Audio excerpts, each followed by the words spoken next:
Welcome back, everyone, to another update episode with two of my friends here, Melissa and Tiffany, as they share with us what things have been like since they were on the podcast last. And time flies. It's been a while since they came on the show and shared their full story. Those episodes you can also check out if something that they share in the update episode here that you can relate to. Incredible stories, incredible journeys. So grateful to have them on and share this update with us. There's two other quick things I want to mention right before we get into this episode.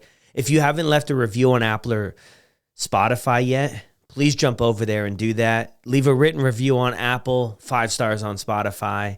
That would mean the world for the podcast if you're enjoying it, if you're getting something out of it. And also, if you're looking to plug into an incredibly supportive community, I would like for you to consider joining Sober Motivation. It's an incredible community. We have meetings every day over Zoom, also a 24/7 chat community. A lot of great people. The relationships are a big part of what helped me stay sober. And there's a lot of people out there with different circumstances and maybe struggling to find that connection with others with similar stories. And I promise you that somebody in the Sober Motivation community is going to be able to relate to your story. And a lot of us are going to be able to relate to a lot of aspects of it. So if you could use some community, some extra support in your journey, I'll drop the link down in the show notes below. Check out the free trial and see if it's for you. Now let's hear from Melissa. Welcome back, everyone, to another update episode on the podcast. Today we've got my good friend, Melissa, a.k.a. the Sober New Yorker. How are you? Hi, Brad. I'm great. You didn't say the accent. I tried, but maybe it's the sickness. The Sober New Yorker. Come on. I'm awesome. Thanks for having me back. Yeah, of course. I mean, we've gotten to know each other pretty good over the last year or months or whatever it's been. And it's been exciting to watch you grow in your journey and everything that you're doing. I can't remember exactly when we connected the first time on the podcast. You probably have a better idea of it. I do. I have a memory like a tortoise. It was June of last year, June of 24. So almost a year ago. Wow. Yeah. Wow. I know. I can't believe it. A lot has happened in a year. Last June, I was just getting underway with my coaching certification. I think I had just started my podcast with, you did that podcast, a mentorship course. And I think I had just started maybe my first episode or two. And now I've got, like 32 episodes have rolled out. So yeah, that's been amazing. I just love sitting down with people, and sometimes I know their story ahead of time.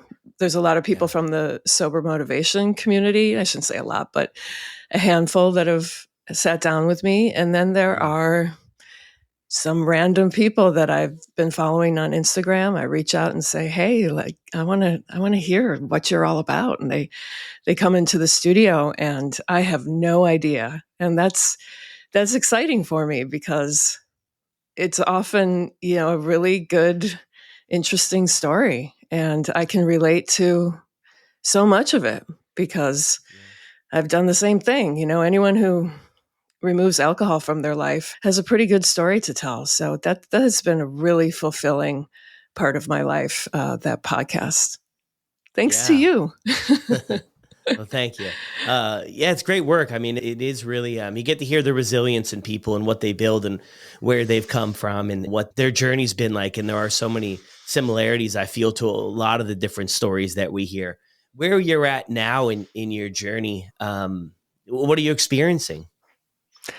Oh, gosh, I'm experiencing still so much joy, so much profound happiness. And I also feel like I'm to this place where if I want to do something, if I see or feel that there's something I want to do, I'm just going to do it. I'm going to figure out a way to do it or dive in. And if it scares me, it means I should do it. Yeah. If I want to get uncomfortable, I grow. I'm just to this place where I don't know, life is short. And maybe because I'm a few years older and I came to this sobriety thing in my 50s, maybe I'm making up for lost time. But I live in one of the greatest cities of the world, and I have so much opportunity just at my fingertips for getting out there and doing things. And so for the last year, I have joined the New York Toastmasters Club, this public speaking club. A year ago with you, I had no idea what a Toastmaster even was. And now I am an official member, and I'm ready to give my first speech next week. I can hardly wait. And it's a community that only knows me as a non-drinker, which is really cool. Made up of incredibly diverse people because it's New York, and all different ages. They go across the street to an Irish bar after every meeting. And at first I thought, do I mean, I could do that, right? But do I really want to? Well, it turns out the head of our organization, the president, is 26 years sober. We came to find that out about each other. So now when he makes that announcement about going across the street to the bar, he looks right at me and says, we go across the street to the bar for non-alcoholic or alcoholic drinks. And, he never did that before he met me, because maybe there are some other people in that room that are thinking the same thing. And I've been to that bar now a couple times, and it's so natural to sit in that bar and connect with people I don't know, have a seltzer and grapefruit, and just feel like a normal person who doesn't have to sit at a bar and chug drinks to get a buzz on. That has been a really big, beautiful part of my Monday nights in New York. If there's something I want to do, I'm going to do it. I'm at this point in my life where my children are growing up and leaving the house and launching, and I am cultivating my own experiences. And the fact that alcohol is no longer here holding me back gives me time to do a lot with my life. And it's just a beautiful thing. And I don't regret one day that I wake up and not, that I made the decision to stop drinking. It was just been the most beautiful decision I ever made. Yeah. Well, thanks for sharing all that too. And it's interesting. A few things you mentioned there too, right? Like, I don't know the exact terminology used for it, but a little bit older in kind of, getting to this point, making that decision. I mean, come on, like 80% of the people that I talk to probably are in or close or near to your age in a sense. What do you think that's all about? Oh boy, I think that's about the age, the decades we grew up in. I came of age in the 80s and early 90s, and that's what we did. We gathered and we drank. We didn't have social media. We didn't have those things right at our fingertips. We socialized in person, right? And that meant grabbing a few beers and going out and doing the same thing.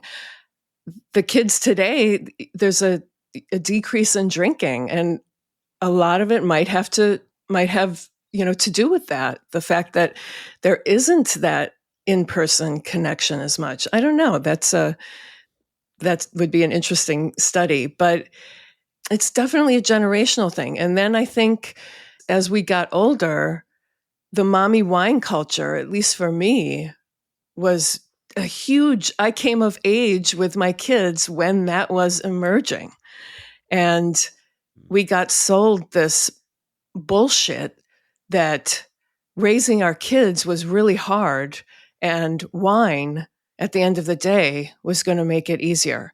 And all the merch that went with it, right? The tea towels and the rosé all day t-shirts and the birthday cards you got with happy birthday, Mom. It looks like you really need a glass of wine. And it was really, we were in the middle of that. So when we get to the point, the pandemic socked us. It socked us. The women that I work with, they are not, for the most part, in their 30s. I've worked with one woman in her 30s. The women I work with are like 43 and up, 43 to 68. And that's my age range. And that sandwich generation, I like to call it, where our children are growing up and leaving our house, but our parents are getting older. So we're caring for them as well. We're stuck in the middle. And are we caring for ourselves, or are we constantly putting our priorities into other people's care?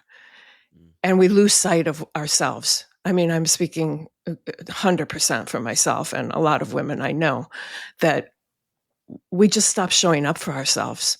And before you know it, we're sitting on the couch, chugging rosé, doom scrolling, waiting for my husband to get home, wondering where the hell my life is going to go. And is this it? Is this it for my life? And that was a very bleak picture. It doesn't have to be that way. You know, this gray area drinking, you don't have to wait for a rock bottom. It doesn't have to be that way. Yeah, 100%. Yeah, it's so interesting to kind of look at sort of too, how growing up plays a role in sort of what we see and how normalized alcohol maybe was in that generation. I mean, it's not one that I'm necessarily a part of, but how normalized it was. And, I think if you just see a one-off thing, right, of targeting a mommy wine culture, you see one thing. Okay, you see one thing, but the reality is, it was everywhere. A lot of people have mentioned that. It's when you see something over and over and over and over and over again, it just makes it very, normal to kind of get wrapped up into it. And then we also have like the, alcohol being a drug that's addictive, right? And then that happens over time too. And then you share where people might find themselves. What do you feel like is the biggest challenge, and like was for you even too, right? Because you hear some people mention, it's the way it's always been. It's the way it's always going to be. Can't teach an old dog new tricks. You kind of hear those things maybe too. Like, how was it that you were able to say, accept this is where you are and be honest about moving forward? I think for me, I just had to cut through all of those limiting beliefs that said, I won't be able to have fun without alcohol. I won't be able to have those big weekend getaways with my family. I won't be able to have vacation. I won't be able to enjoy myself at a wedding, at a family reunion. I won't be able to enjoy myself at a party without alcohol. That was just a huge factor in holding me back, because I was the party girl. In fact, I spoke to a quick story. I spoke to a friend over the weekend, a college friend. Haven't spoke to him in a long time. He was connecting with his dad, mid-80s, with dementia, and his dad was asking about his old college friends. And he was going down the list, and he said, now what about that party girl? And my friend Scott said, you mean the tall, was she tall, blonde? Yeah, that one. That was me. That was the party girl. Here, this guy is 85 years old with dementia, and he still remembers me, the party girl from 35 years ago.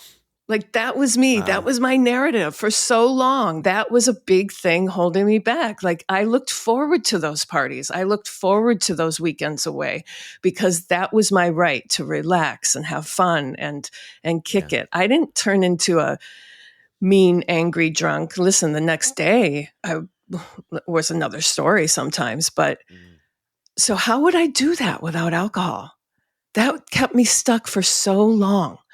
And the breaks that I did have, those doctor breaks when my liver enzymes went up, those 3 or 4 weeks here and there, I felt so good that it gave me an idea that maybe maybe this is possible, because the feeling, that good feeling in my body, in my head, kind of started to outweigh that, very short, artificial, fake, drunk feeling of one night. Yeah. Yeah. So it's and I love that you brought that up too, the limiting beliefs about how all kind of like myths, quote unquote, the myths of alcohol. Well, life's not going to be fun anymore. And how am I going to do this? And of course, there's like that learning period that takes place probably in the first 6 months about reintroducing ourselves to, these different events and stuff we have to go to, and how are we going to get more comfortable. But I always mention to people too that identify with that gray area drinking, their life maybe not completely derailed from drinking, but this is what I see one of the most damaging things of keeping alcohol in our life. If we're in that space, every time something comes up, we're not getting uncomfortable in developing healthy strategies of moving through stress, overwhelm, disappointment. The longer we keep alcohol in our life, the more we lean on it, the less and less we develop the other strategies. And that's why a lot of people relate to, we used to talk about it in this one addiction program I worked at about, sort of the growth, the emotional growth. A lot of people relate to it that things stopped, they feel like they stopped growing emotionally in some sense when they started drinking, and as they became maybe a solution or a pastime of dealing with life. And the longer that goes on, and then when we quit, it's like I always say, the magic can't happen if we're still drinking. You have to quit drinking and allow for the rest of the stuff to flow into your life. And it's going to be tough. What were some of the big things that helped you out or continues to help you out if you're still plugging in? Also, too, on when you share that every time, Melissa, I don't know if you've ever had this experience in life, but you hear people who have changed their life, right? And they're sharing what life is like now. And for some reason, I can't see you being any different than kind of the go-getter you are right now. But you're telling me that's been kind of a big shift in some ways in your life. Yeah. Here's the thing. I have been a go-getter for sure. But have I been as big of a go-getter as I am now? Not in a very long time. Okay. I have a client right now, and I don't want to take credit for this because she said something so poignant that I am constantly bringing it up in groups and with other people. She came to me and she said, I don't know what it feels like to be firing on all cylinders. I don't know what it feels like to be firing on all cylinders. And I think when you're drinking, even if it is that gray area drinking, it's still, it could be, you might be firing on 60, 70, 80% cylinders, which is a pretty good percentage. But what about that 30, 20, 10% that you're missing, right? What if you remove the booze and then you make it 100%? And I just love that visual of taking your car into the shop and there's a blockage. I have no idea about cars, so I'm just kind of making all this up right now. But like if there's like a sock stuck somewhere in your cylinder and they remove it and they said, oh my God, there's a sock stuck here.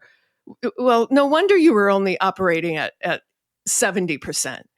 So having that, now you're at 100%. Holy shit. And that's what it feels like for me. Yeah, I was super high functioning. I could show up to my work. I could set goals. I was going to the gym. I was keeping in relatively good shape.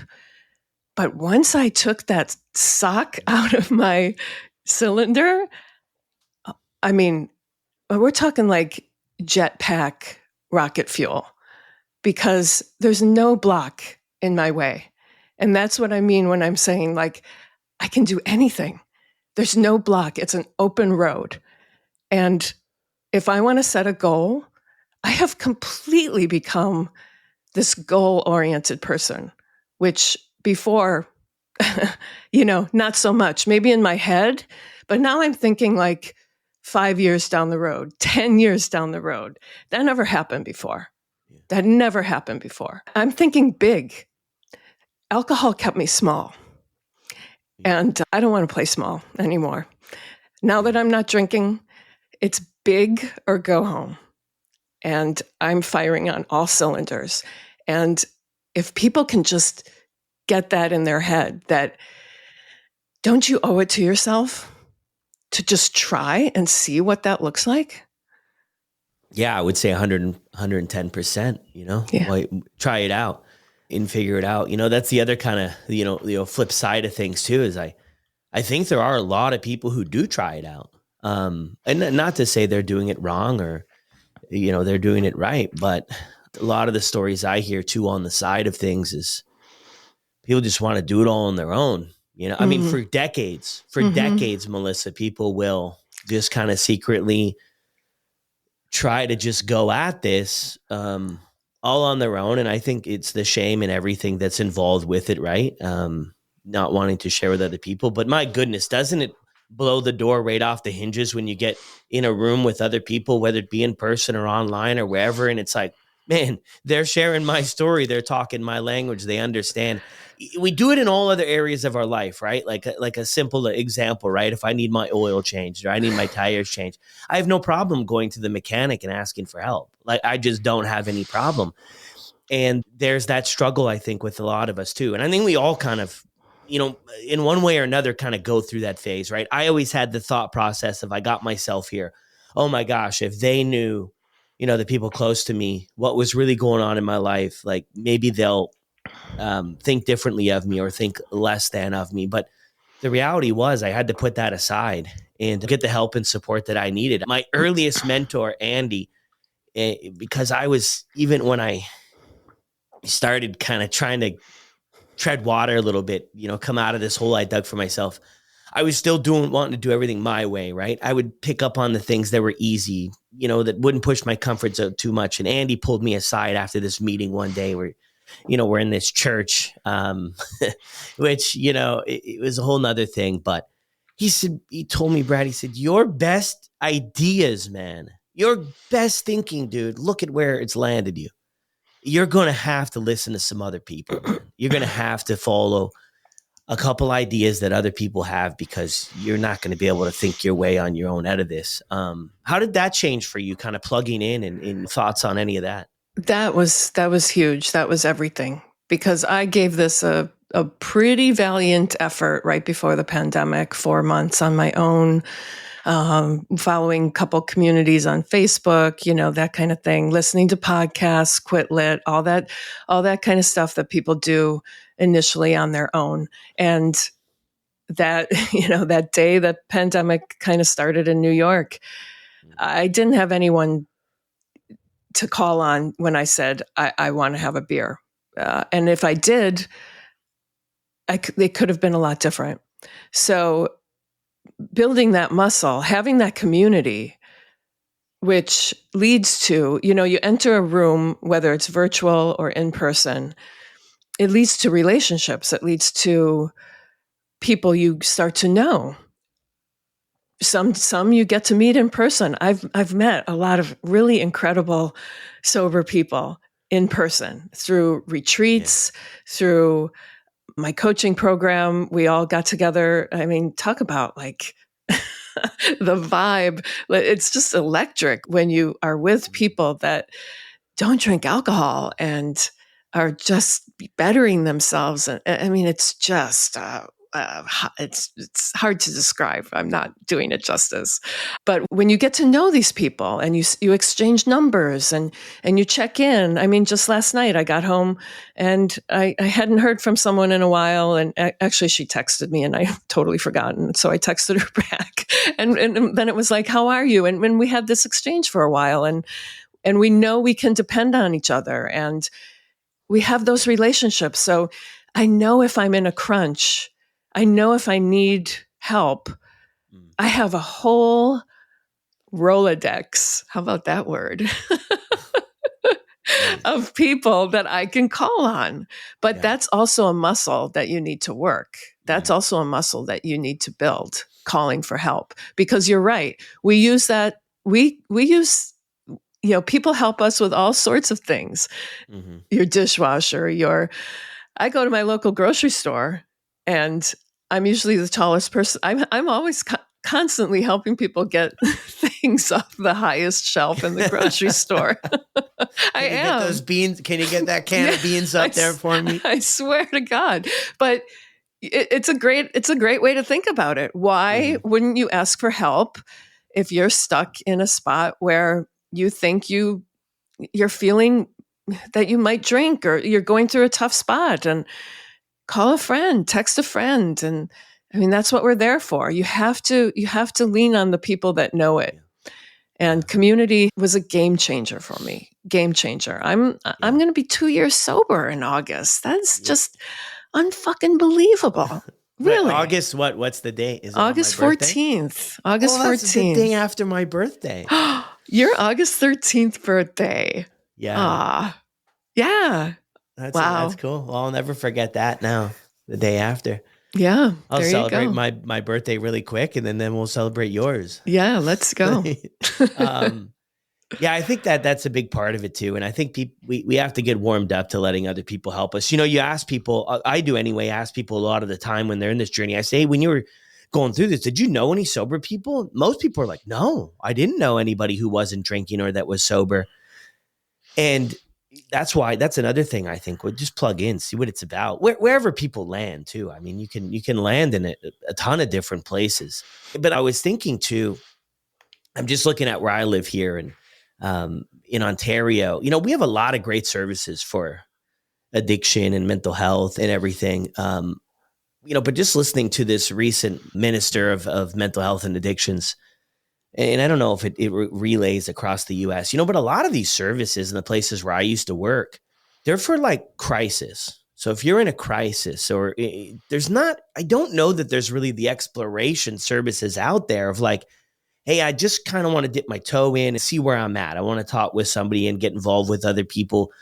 It's not really like that. It's kind of like the hospital or the detox or the 6-month, treatment program. And then there are like therapists on the side. So I think that's a big role that, online communities and coaching and all of those things can help people sort of explore, because I think that's a really important part of the process. I meet with people too in my mentorship program, and everybody's like, I'm so unsure where to start. I don't know what this is going to be like. And I'm like, hey, we're going to have a conversation and just see where things are at. What are your goals? Where do you want to go? I'm not here telling people what to do. Like, you do this and you do that. And like, it's not like that. That's not going to get us all, very far. Right. It's just about seeing where people want to land, and it takes time, but getting some support and somebody who's kind of got the vision for the roadmap and how it goes, I think can be so helpful.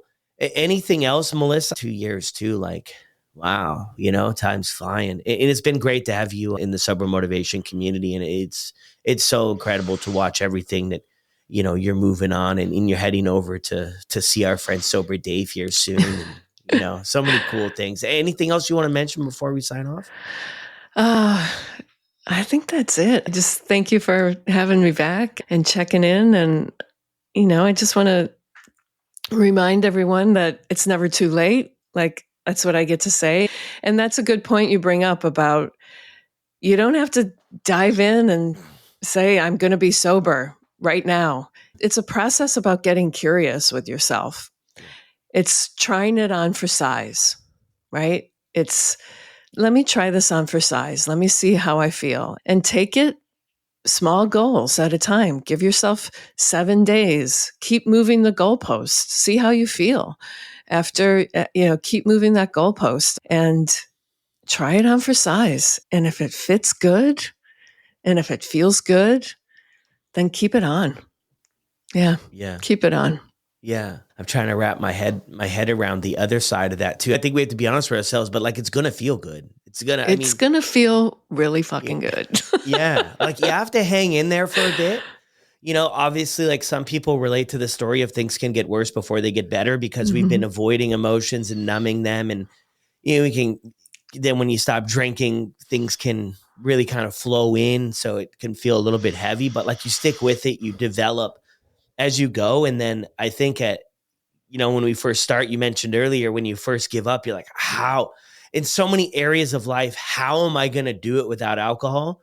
Now in my life, I'm to the opposite of that, to where in the beginning I felt that like, oh my gosh, this plays such a important role in my life, alcohol does. And then now I'm at this place where I could not imagine my life drinking alcohol. No. Yeah. So completely, it shifts. It takes time, but then you get to the other side of it to where it's like, oh my goodness, I see it for what it is. And, my life is improving in all of these areas, or has improved in all of these areas. And the sky's really the limit, It really is. That's exactly it. Yeah. And I have a place on the moon, so if you ever want to come visit. Well, if you do, then can we get Starlink for our buddy Ryan, if you got connections to that too? That's right. Yeah, we need to get him a better connection for sure. Well, Melissa, thank you so much for dropping in and sharing with us. Great to see you as always.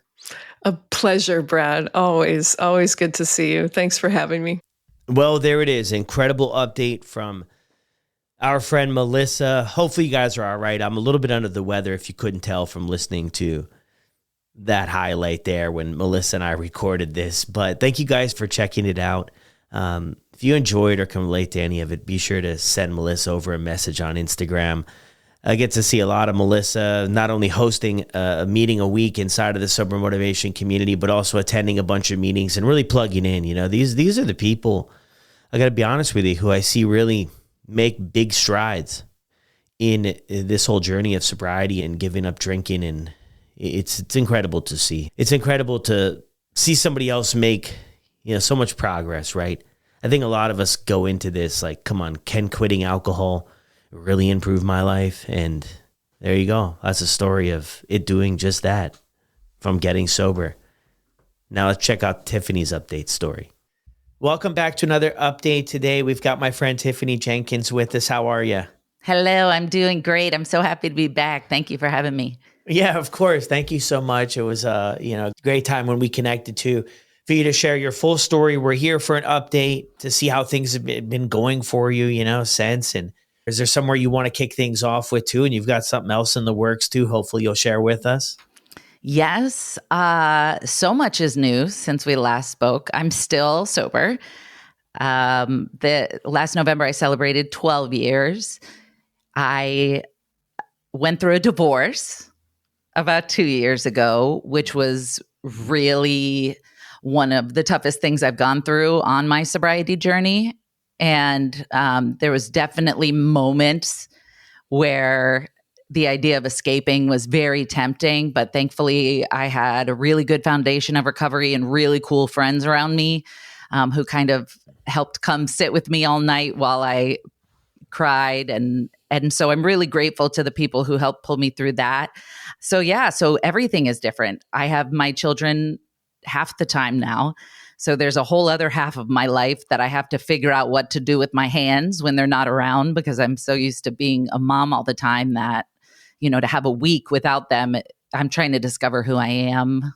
But yeah, other than that, I've kind of slowed down on making videos, and I've been doing podcasts more. I host a couple of podcasts and wrote my second book. Yeah, which is interesting. You've been doing that, just on that note, for, making videos and social media and all that stuff. I mean, you've been doing this for some time, right? Is there something that creatively is sparking you in the direction of podcasting instead of maybe the short form video that goes so quick that everybody seems to enjoy? Or Well, that's the thing for me. Without sounding too much like a whiner, the videos that I used to make were longer. They were around 4 or 5 minutes prior to TikTok becoming a thing. And so people would actually sit and watch these videos. And then TikTok came out and all of our attention spans shrunk, and it was like quicker, bite-sized videos that go really fast. And for some reason, it just didn't interest me doing videos in that format. I can't explain it. Maybe it's because it was right around the time where my divorce happened and I wasn't feeling funny to begin with. So I kind of stopped making videos altogether. But I think it's hard when this becomes a career, quote unquote, somehow magically it becomes a career, and then you have to do it in order to keep basically, I've been really struggling with figuring out what I want to do for a career. The things that used to interest me, like making comedy videos and things like that, don't anymore. And so I am pivoting, and I am thinking about becoming a certified peer recovery specialist and kind of focusing in more on addiction and that sort of thing, because that gives me purpose. And I feel like the silly videos haven't in a while. Sorry, that was so long and rambly, and I was sorting it out as I was saying it. No, I mean, thank you so much for sharing it too. And I feel like this stuff you used to do, because I've been a fan of your stuff for a lot longer than you probably have any idea, right? When Facebook sort of first dropped Facebook Watch with the early videos, it was like you and Jay Shetty were like the two that were out there, right? Sort of the early adopters, maybe, in a sense of like that longer form, like 5 minutes plus, or right. Absolutely. But it's hard for me to fake it. You know what I mean? If I'm not feeling funny, or if I feel like I don't have a message to put out, I can't just make content just to make content. And it has slipped me into like a little bit of the background now. And, things have slowed down tremendously for me in the way of videos and things like that. But I'm at a pivotal point. That's why this book coming out is so crazy, because it isn't the book that I had meant to write. I had written this book, and then life kind of got flipped upside down, and I had to rewrite it. And so now, going around and talking about it, it's like, it's all so new to me also, all of the events that are happening, that I'm still kind of trying to figure out who the heck I am and where I'm going. But I've been putting my recovery first, because I know that anything I put in front of that, I will lose. And so that has been a constant where nothing else feels sure.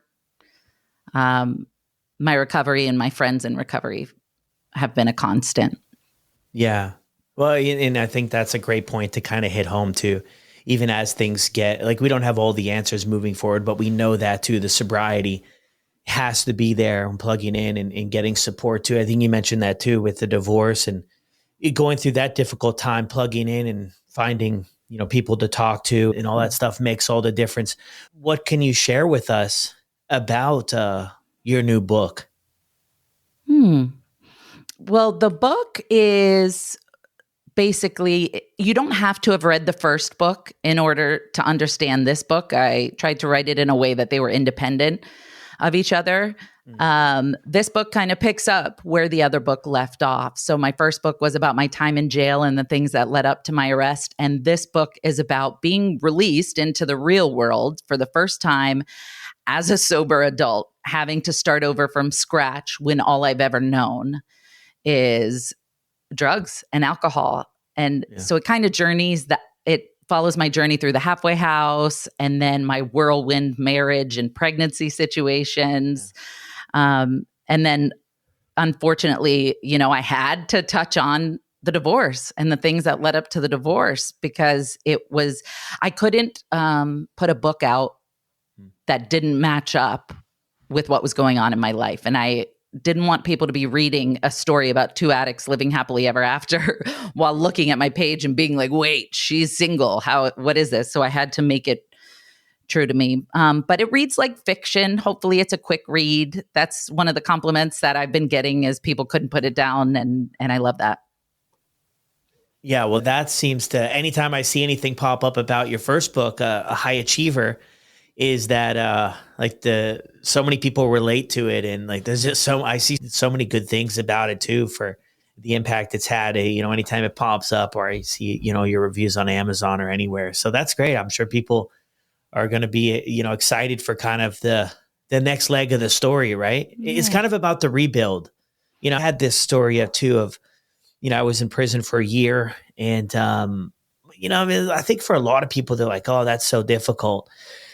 For me, it was like, I'm really good in those structured environments. Like, of course it was difficult. I was away from my family for all the holidays and my birthday. You know what I mean? Like, you don't really get to decide a whole lot what you do, but there was some elements of that I was like, well, this is kind of great, because when I decide, when I'm kind of steering the bus, like I crashed this thing all over the place. When I got out though, was really when the work, really, really kind of started about how am I going to navigate sort of the real world and kind of the rebuild from nothing. Yeah. And it's a lot, and it's tough for people, especially coming out of jails and coming out of rehabs, because chances are before you got to either of those places, you spent all your money on drugs, and that's why you end up in jail. At least for me, that's what happened. And so when you're starting over, you don't have much to your name. And it's really easy to want to give up and to say, screw this, I'm going to go back to all I've ever known. Yeah. And I think that the fact that I didn't, yet is incredible. And I can't take any credit for it. It's all the people, it's all my friends. Really, they have carried me through. So right now I'm going through a little bit of a tough time. I'm actually in trouble with my sponsor. I have an extra assignment because I have been isolating and not really talking about what's going on with me. I've been throwing pity parties for myself alone. So finally, when we had our sponsorship family meeting, I just got honest and let everybody know my truth, which was I'm struggling to leave the house. There's days I don't want to get out of bed. I don't want to socialize. I don't want to talk to people. It's too exhausting. And I told her all this. And so she's making me text the group chat every single morning, a full gratitude list. And I have to text her every day and pray in the morning and pray at night, which is something that I also got away from also. So I can't sit here and say like I'm a shining example because I am struggling also, but I'm not getting high over it. And that's the biggest thing. Yeah. Well, and I think that's sort of what we realize as we go through this too, is like the big mountain to climb at first is to sober up. And then it's like, okay, life keeps happening and we have to still, learn. There's like, I'm a firm believer too, that there's levels to it in a sense, the first level of Mario is a lot easier than the 100th level of Mario. You have to be a different player. You have to have different strategy going into the different things. I mean, in being honest about it, like I'm with you too. I do a lot of these shows. I work with a lot of people. I'm no expert. I don't have it all figured out. My life is not in this perfect picture reel that, people might see on Instagram. I got 3 little kids and, I'm just trying to figure things out as I go and trying to, do the best. But I think what kind of even circling back to what you said before, right, is sobriety's got to come first. Yes. I know. And from you sharing that, that without that, like we start losing stuff and we start losing stuff fast or giving it away. Some people say giving it away, but it starts falling apart fast. Yeah, absolutely. Yeah. And there's times where I will wonder, why am I so upset? Why am I so uneasy? Why can't I just be happy? And it's because I stopped going to meetings. I stopped calling my sponsor as much. I stopped connecting with other people. Those things are crucial for me in my recovery. And so it doesn't take long for me to realize like I'm straying too far away. And that's why I feel uneasy. And so I'm back to the basics of doing the exact opposite of what the old me would have done. That's when I first got sober. That's what my sponsor said. When you have trouble making decisions, just do the opposite of what you would have done before. And that really helped me. And that's kind of where I'm at now. I'm trying to do the opposite of what last month me would have done. You know what I mean? Like let the laundry pile up for weeks at a time and then complain about the pile of laundry, but not do anything about it. The new me still definitely complains for sure, but does something about it. And so I'm back to the basics right now. And it's good. It's really, I'm happy that they have so many simple, easy mantras and daily things that you can say and do that are quick to just grab out of the air and remind yourself, like, keep it simple. You know what I mean? One day at a time. All those things that used to annoy me, now I'm clinging to them.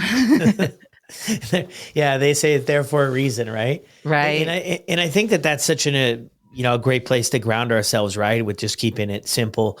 And obviously kind of the foundational things and those things that we can kind of track and see how we're doing to see, am I making progress? And kind of, I love that feedback you got too from your sponsor about like just doing the opposite. That's what, one of my earliest mentors always told me, he's like, Brad, your best thinking got you here. Like Mm-hmm. you ain't getting yourself out. You got to rely on some other people's experience and started, taking suggestions from other people. You don't have to like everything. You don't have to do everything, but just be open and have a little bit of willingness to try something different. Absolutely. Yeah. So when do things launch for the book? So the book is coming out June 3rd, and I'm very excited and very nervous. The first book I self-published myself, and then it was picked up by a publishing company. And nobody knew me really, so there was no pressure. But with this book, there's a lot of fans of the first book who are expecting so much out of the second book, or maybe they're not, and I assume they're expecting, and I'm just overthinking and making it crazy on myself. But I think it's so weird to put something so personal out into the world and know that, like, okay, on June 3rd, everybody's going to know what went down. You know what I mean? In the most private parts of your life, everybody's about to know. It's very scary, but it's super exciting. And I hope it helps people. That's the biggest thing for me, is even if one person reading it is like, okay, thank goodness I'm not alone, then it kind of makes it so that all that stuff that I went through wasn't for nothing. Yeah. It's like, when you were saying that, I'm just like picturing living in a glass house all of a sudden, where it's kind of like everything is visible, like not, actually doing that, but you sharing on that level. And I was going to ask you that too. What are you hoping, what was the motivation and the thoughts behind it as to be that vulnerable with the world about things that went on? But you mentioned it right there too, right? To help somebody, to support people, right? Yeah. The intention of the book changed. Like I said earlier, the book was going to be about two addicts surviving life together and living happily ever after. And then that did not. Turns out that's not actually how the story is supposed to end. And so then I found myself having to tell another story, and it's something that I struggled with because I wasn't necessarily ready to tell it at the time. And so the new message is, life is unpredictable. And if you are somebody like me who is used to reaching for a crutch in times of crisis and feel like a life without that is impossible, hopefully through reading my story, people will see it is possible to do motherhood sober. It's possible to do marriage and death and divorce sober. It's all possible as long as you keep putting one foot in front of the other and reaching out for help when you need it. Yeah. Wow. That hits. That's powerful. Yeah. One foot in front of the other. Yeah. Well, thank you so much for jumping on here, for sharing. And I'm excited for you. I know it's going to be great. I know people are going to love it. I mean, Thank you so much. It's so important to put those stories out there, I think, too. I talk with a lot of people, right? And I think sometimes people can feel like if they're not doing sobriety a certain way, if it's not the way that other people are doing it, or they're not experiencing maybe what some people are sharing, they're like questioning ourselves or questioning themselves. Am I doing something wrong? Or am I not working hard enough or doing it right? And I think, these real life stories about even where you're at with your sobriety, about how, things can still be tough at times, I think just really validates sort of the struggle that a lot of us go through, even on this journey of this personal development and growth and in life's curveballs. So I appreciate that. Absolutely. Thank you so much. And thank you for giving me the opportunity to talk about this. I have no friends. I have no adult grown-up friends. So to be able to talk about my stuff, I mean, I have my friends in recovery, but they've all heard me whining. They're in solution mode now. So that's what it is. They're like, we can only listen to you complain about this same problem so many times before you got to start doing something about it. So thank you for giving me the format to talk openly and honestly. It's new for me. I'm used to coming on podcasts and pretending like I have it all together. And it's just nice to be real because I feel like you get it. And I feel like your listeners probably understand there's ups and downs. Mm-hmm. Yeah, 100%. Before we jump here, if, from where you're at, right? And from where I'm at too, with everything, like, I'm with you on a lot of this stuff, right? Like, it's a work in progress. There's levels to it.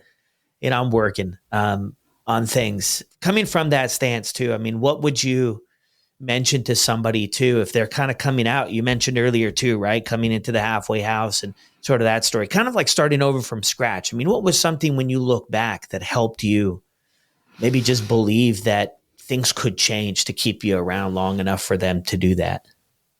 It was definitely the promises, people in the rooms promising me, all these blessings will come as long as you keep doing the right thing. Everybody in recovery seemed so optimistic and hopeful and happy, like they knew something that I didn't know. So I kind of looked to them for that inspiration and that faith because I couldn't see it myself at the time.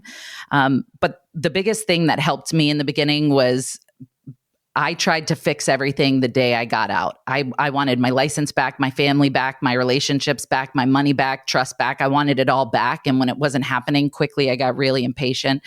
So I think recognizing that it took a lot of time to get us to this low that we're at, it's going to take a little bit of time to get out. But as long as you take, it's so cliche, take it one day at a time, it really helps. Yeah. Oh, beautiful. Thank you so much, Tiffany. Wishing you all the success on the launch. Thank you. Thanks for hanging out with us today. Thank you so much. Bye, everybody. There it is. Tiffany's update. Got to be honest. I was really impressed with the honesty about where things are for Tiffany and with this new book coming out. And I can only imagine how scary that could be to put everything out there so personal into a book, but I love the mission and the drive behind it to help one person who's struggling to maybe see or believe that there's a way out. I can relate to that mission too, as well, for the things I try to put together. Thank you guys for listening to another episode here. Got a story episode coming up next. And yeah, like I mentioned earlier on too, if you could use a little extra support or maybe a lot of extra support. And it doesn't have to be that you're just in the beginning of your journey. We have people as part of the Sober Motivation community from their first day, and we've got people who have years, and we all work together to do the same thing, which is get another day. Thank you guys for tuning in as always, and I'll see you on the next one.